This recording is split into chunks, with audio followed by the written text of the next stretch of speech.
दे धडक बेधडक आपल्या परिसरातील ताज्या घडामोडी, घटना, समस्या, विविध क्षेत्रातील सर्वदूर बातम्या पाहण्यासाठी लोकशक्ती लाईव्ह न्यूज चॅनलला सबस्क्राईब करा आणि नोटिफिकेशन मिळवण्यासाठी बेल आयकॉनला प्रेस करा।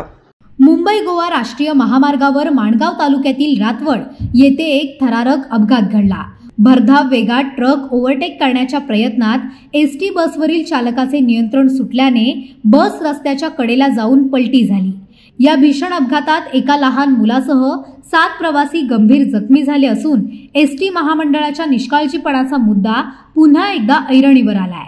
मिळालेल्या माहितीनुसार भिवंडी आगारातील एसटी बस श्रीवर्धन येथून मुंबईच्या दिशेने निघाली होती। रातवड गावच्या हद्दीत चालक सिद्धेश्वर भैरट याने रस्त्याच्या डाव्या बाजूने भरधाव वेगात समोरून येणाऱ्या ट्रकला ओव्हरटेक करण्याचा प्रयत्न केला। रस्त्याची खराब स्थिती आणि अतिवेग यामुळे चालकाचे बसवरील नियंत्रण सुटले आणि बस थेट कडेला जाऊन उलटली। या अपघातात बस चालक सिद्धेश्वर विश्वनाथ भैरट वय वर्ष 41 राहणार भिवंडी याच्यासह माया जाधव वय वर्ष 55 राहणार तळा, रोहित कुमार पांडे वय वर्ष 30 राहणार रोहा, मयुरेश जाधव वय वर्ष 30 राहणार रोहा, निकिता पवार वय वर्ष 30 राहणार महाड, जितेंद्र पवार वय वर्ष 35 राहणार महाड, जिनल पवार वय वर्ष 9 राहणार महाड हे प्रवासी जखमी झाले आहेत। अपघाताची माहिती मिळताच माणगाव पोलीस ठाण्याचे निरीक्षक निवृत्ती बोराडे, उपनिरीक्षक नरेंद्र बेलदार व पोलीस पथक घटनास्थळी दाखल झाले।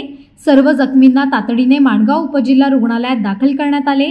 त्यांच्या प्रकृतीवर उपचार सुरू असून अपघातातील काही जखमी गंभीर असल्याचे सांगण्यात येत आहे। दरम्यान चालकाविरोधात माणगाव पोलीस ठाण्यात अधिकृत फिर्याद दाखल करण्यात आली आहे। लोकशक्ती लाईव्हसाठी न्यूज ब्युरो, माणगाव। अशाच सच्चाई दर्शवणाऱ्या बातम्या पाहण्यासाठी लोकशक्ती लाईव्ह न्यूज चॅनलला लाईक करा, शेअर करा आणि सबस्क्राईब करा।